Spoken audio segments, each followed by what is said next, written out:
الحياة البحرية كانت في عز مجدها، الكائنات البحرية كانت في منافسة شرسة، وده كان السبب في ظهور أسماك جديدة عندها أسلحة متطورة، منها الفكين الأقوى والدروع العظيمة.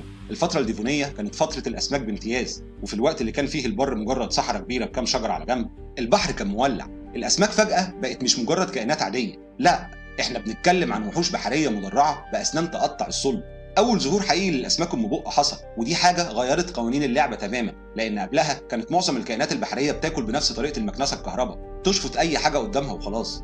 إنما دلوقتي عندهم أدوات قتل. لو كنتوا فاكرين إن القروش بتاعت النهاردة مرعبة، بصوا كده على الدينكليوستيوس، سمكة مش بس بحجم عربية صغيرة، لا دي كمان عندها فكين يقدروا يقطعوا دبابة نصين. الوحش ده كان من أوائل المفترسات اللي قدرت تهيمن على البحر، ومفيش دليل على إنه كان بيخاف من أي حاجة، حرفيا أي حاجة. ده حتى لو شاف نفسه في المرايه كان ممكن يهجم. وفي وسط الحفله البحريه دي الارض كانت لسه بتحاول تلاقي لنفسها مكان على الخريطه زي ما كنا بنقول، وبدات النباتات تاخد خطوه جديده جريئه، تكوين الغابات الاولى. بس برضه خلينا نقول ان الاسماك ما كانتش ناويه تتنازل بسهوله، وفضلت تسيطر على الوضع لحد ما الغابات بدات تاخد الامور بجديه شويه.